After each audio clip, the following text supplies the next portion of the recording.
ang sabi sa akin ng aming kasambahay, Kuya, bakit nila pinapakilaman ang aming pera? Sa amin ang Philhealth. Kanino ba talaga ang Philhealth?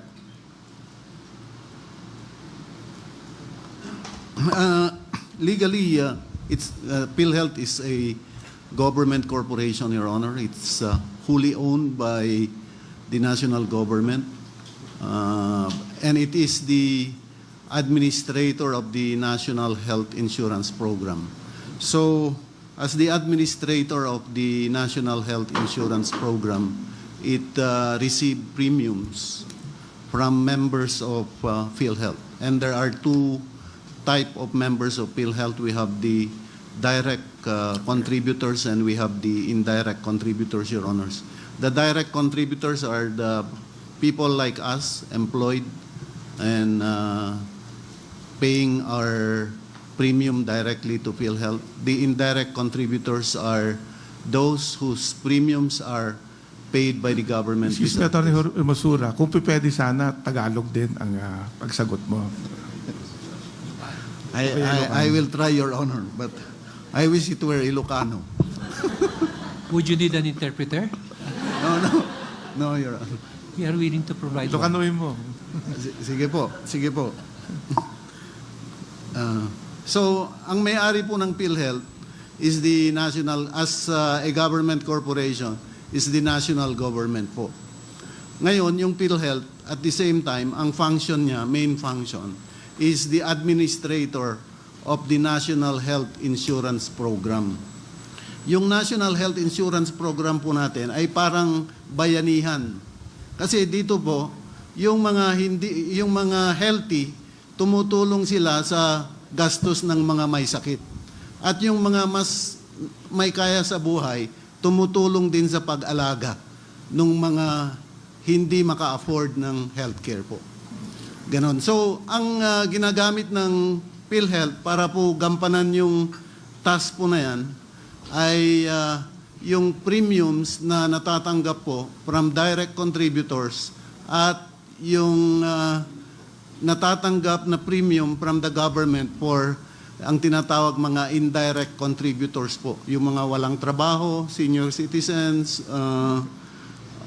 persons with disability, may mga kapansanan, ganun po.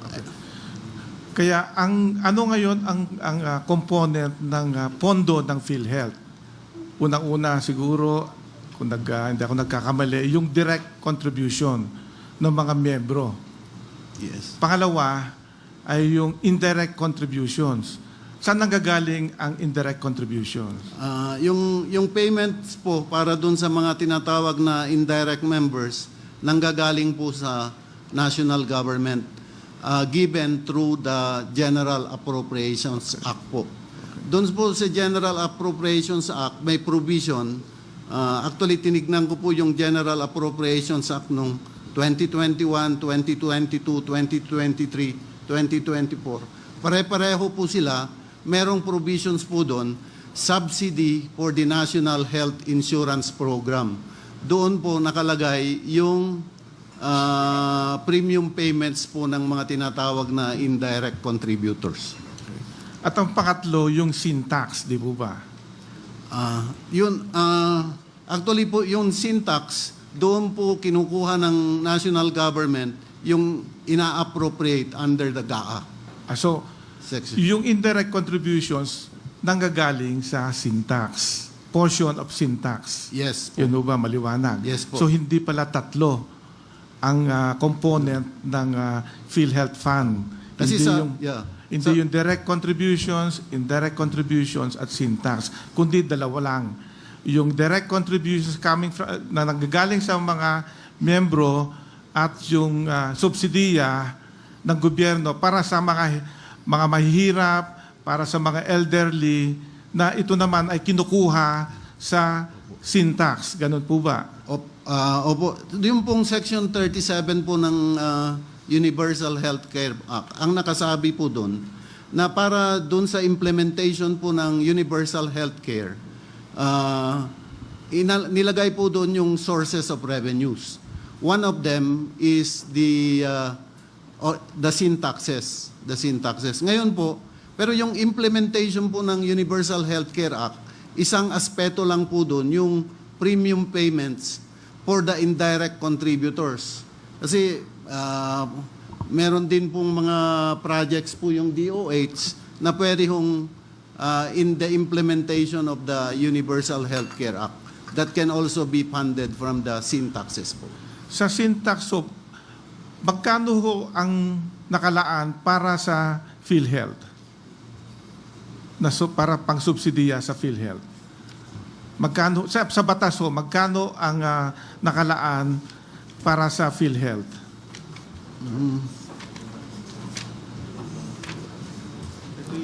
This is yung accumulated po from 2014. Accumulated. Well, ang nakalagay po dito, is the total incremental sin tax collections po, as provided in the sin tax reform law. And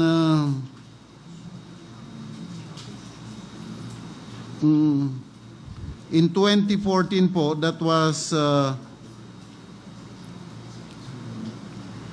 equivalent to 22.71 billion. That was in 2014.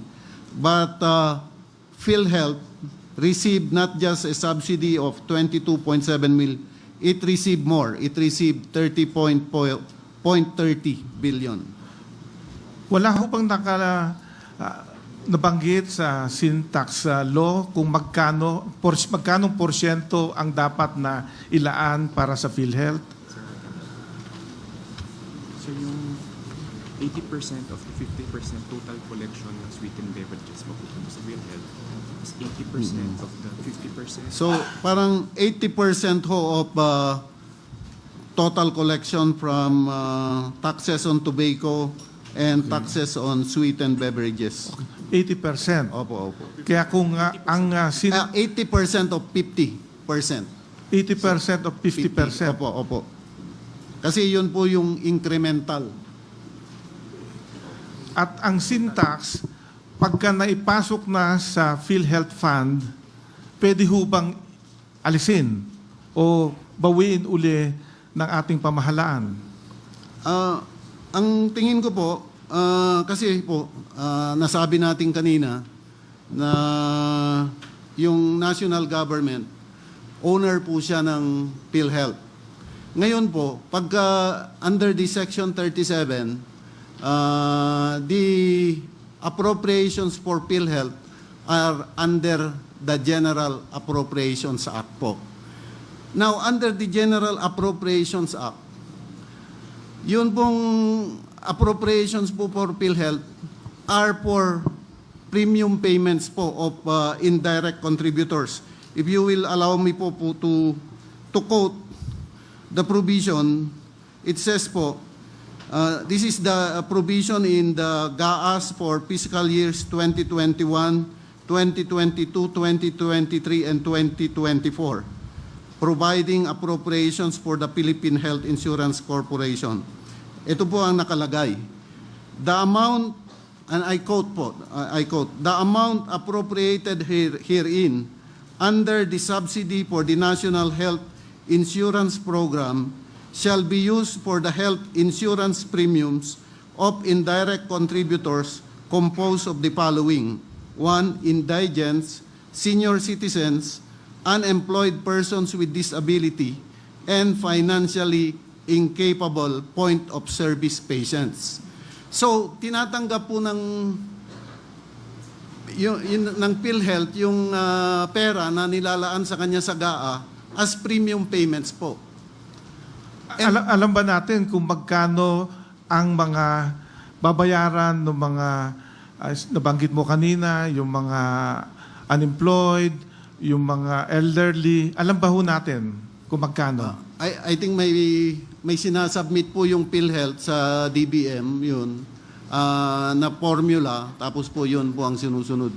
Ito po yung number ng indirect contributors, and then they suggest a premium rate, and then that's how the government comes up with the amount to be appropriated as premium payments for the indirect contributors. Ngayon, Pero kung babalik po ako dun sa tanong niyo po kanina, kung pagkatapos po bang matanggap ng PhilHealth yung appropriations under the GAA coming from the sin tax, pwede ba niyang magamit sa ibang bagay? Parang ganun po. Or bawiin uli. Bawiin, oo. Kasi po, dapat po, kasi ang purpose po ng PhilHealth is to implement the National Health Insurance Program. So, dapat doon po niya gagamitin sa National Health Insurance Program. Pero nagkakaroon ng pagkakataon po na hindi nagmamatch yung revenue sa expenses. So, may naiiwan. And in fact, the law po, yung the law, contemplates such a situation kasi it requires PhilHealth to have a reserve fund which shall be a portion po of the accumulated revenues.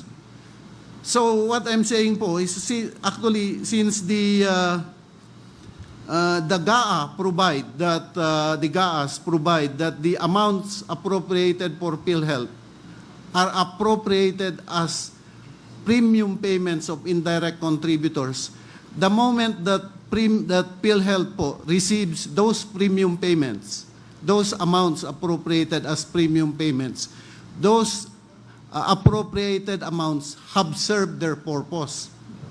You know, your explanation is contrary to what is stated. Very simple English in paragraph B. Now, let's go to, okay. Your Honor, may I add something to please. the discussion? Section 37, the opening sentence says, the amount necessary to implement this act shall be sourced from the following, etc. Emphasis on the word necessary. The last paragraph of Section 37 speaks again of necessary. Could we have it flashed likewise, Your Honor? The last paragraph, I understand, of Section 37.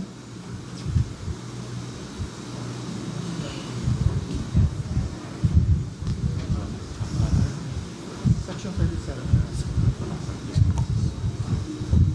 Which one? Your Honor, Section 37, last paragraph, the amount necessary to implement the provisions of this act shall be included in the GAA and shall be appropriated under the DOH and national government subsidy to PhilHealth. I will not mention the last sentence anymore, it's not relevant. What I'm trying to say, Your Honor, is notwithstanding the identification of sources and the specific purposes for these funds, it would appear under Section 37, the opening paragraph and the last paragraph, that Congress is given the discretion to determine the amount as may be necessary to implement the provisions of the Universal Healthcare Act. Okay, I'll go to that later. With respect to the first paragraph, in relation to the last paragraph on the word necessary. But aside from PAGCOR, we have also the charity fund and contributions from PCSO. Same provision, nakalagay dito, that the funds raised for this purpose shall be transferred to PhilHealth at the end of each quarter, subject to usual budgeting, accounting, and auditing rules. And I presume your answer to my question relative to paragraph B would also be the same for paragraph C. Yes, Your Honor, but I would like to inform the Honorable Court that per our records, that amount remitted by PCSO for PhilHealth as of end 2024 is about 6.84 billion pesos. Okay. So with respect to B and C, you have your own interpretation. My simple reading of this provision says that the share of government in PAGCOR and PCSO, a portion of which supposed to be given to PhilHealth. Sabi ninyo, bawal yung direct remittance. Assuming bawal yan, dumaan yan sa National Treasury.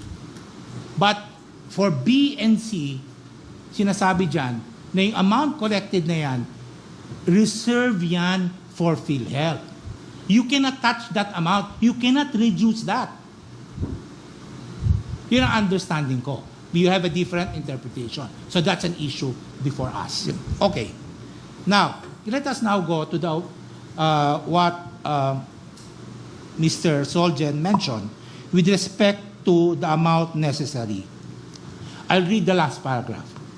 The amount necessary to implement the provision of this act shall be included in the GAA and shall be appropriated under the DOH and the national government subsidy to PhilHealth.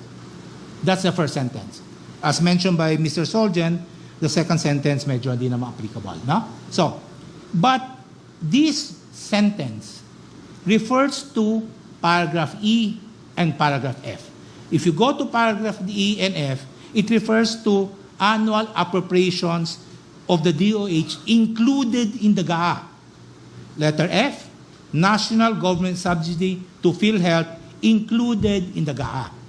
With respect to letter E, that is the share of DOH to implement the National Healthcare Program. Is that correct? With respect to letter E, that is the share of the government has to give money to DOH for DOH to implement its Yes, Your Honor. program under the National Healthcare Program. Yes, Your Honor. Okay. Letter F, it refers to the national government subsidy to PhilHealth included in the GAA. This refers, to my understanding, is the premium contribution of indirect contributors given by the government as included in the GAA. Am I correct? Yes, Your Honor. Okay. Now, earlier, or for previous oral arguments, it appears to me that letter A, the increment sin tax collection, were used to cover letter F. Am I correct? That is what the government is doing. Collection from sin taxes. Yes, Your Yan ang Honor. This will ginamit. be part of the general funds from which F will have to be implemented. Yes. So apparently, on the part of the government, kung anong collection sa sin tax, or even PAGCOR, or even PCSO, yan ang ginamit pagpuno ng national government subsidy to PhilHealth. Am I correct? Yes, Your Honor. That is Okay. correct. These are sources. But my understanding of 37 is totally different. Because 37 enumerates different independent sources of funding. Kung ang interpretation ng government is that the national government subsidy to PhilHealth included in the GAA as F would be sourced from A, B, and C, that paragraph or that 37 would appear as follows. Letter F, national government subsidy to PhilHealth included in the GAA to be sourced from sin tax, PAGCOR, or PCSO. Hindi siya separate A, B, and C. Ang ginawa ng gobyerno dito, yung A collection, yung B collection, C collection, yun ang binigay sa national subsidy ng PhilHealth on the part of indirect contributors. And then, ang tinatakutan ko pa, yung collection ng tatlo na yan, kulang na kulang pa. Mas konti pa sa binigay for subsidy. That is my understanding if you read 37. Because if we follow your understanding of 37 on A, B, and C, A, B, and C should be sub-paragraph of F. Hindi siya independent source of income or support for PhilHealth. What can you say? We'll explain that, Your Honor. If I may, Your Honor. Your Honor, it was already alluded to by the OGCC, but where our records from 2014 until 2024, the syntax laws 10351 and of course 10346, 11346. Pardon if there's a wrong mistake in the numbering. The total allocation from the syntaxes that should be given to PhilHealth amounts to about 534 billion pesos for that decade, for that entire decade. But during the same period, Your Honor, the GAA has included in the subsidy component to PhilHealth an amount worth 635.36 billion pesos. So the difference between the two is 101 billion pesos. And it is this difference at 101 billion, it is the amount that is being referenced by that F. It is a, well, shall we say, a placeholder to account for the possibility that the government can provide more resources to PhilHealth, more than what the syntax collections are, depending, of course, on the need of PhilHealth. So that would be the factual context that I would like to use to interpret that provision. Then the second minor clarification, with your kind indulgence, Your Honor, is that B and C are not going to be paying for premium subsidies of indirect contributors. These are for the expansion of benefit packages.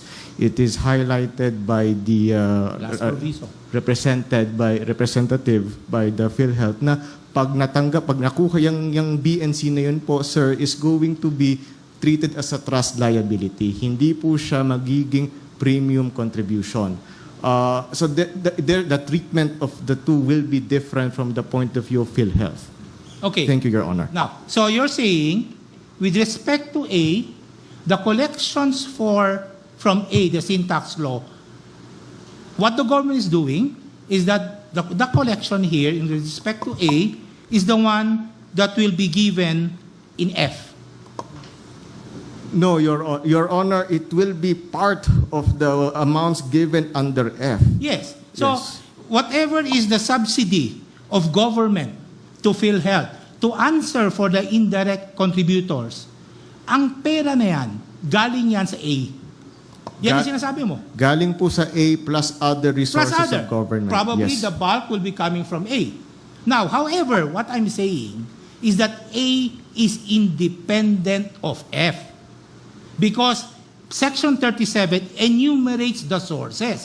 If A should be used to fill up F, A should be a subparagraph of F. That is how English should be made or crafted. Di ba? Ganun lang kasimple yan eh. Oh, now, with respect to B and C, may collection dyan sa PAGCOR, may collection dyan sa PCSO. Nasaan na yan? Was it remitted to PhilHealth? The total amount remitted to PhilHealth from the National or General Fund?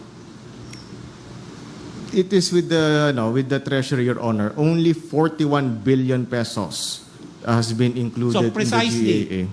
So what you're saying, nag-collect kayo sa PAGCOR, nag-collect kayo sa PCSO.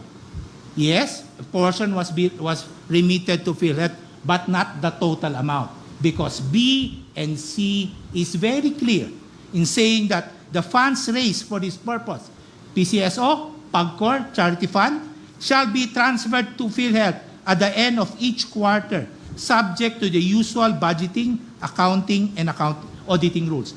My understanding of usual budgeting, accounting, and auditing rules does not include reducing the amount. It may refer to creating a ledger, a journal, whatever it is, but does not include the power to reduce the amount collected from PAGCOR or even PCSO. Do you agree with me? Yes, Your Honor. And So therefore, I would like to highlight that there is no reduction in the allocations going, set aside for PhilHealth under those collections. Whatever happens, 85 billion is still 85 billion. Whatever happens, 6.8 billion is still 6.8 billion. What is at issue here is the timing with which those funds will be given. no, the timing is stated here, at the end of each quarter. That's the directive there. So that it should be a regular thing from the national government to transfer it to PhilHealth. So, I would like to know from PhilHealth, natatanggap ba niyo yung pera from PAGCOR? Natatanggap ba niyo yung pera from PCSO? Na very clear from BNC here that you should receive this quarterly to help increase benefit packages. Natatanggap ba nila? No, because it's So also therefore, to GAA. if they do not receive this, as you had admitted, my interpretation here, this was violated.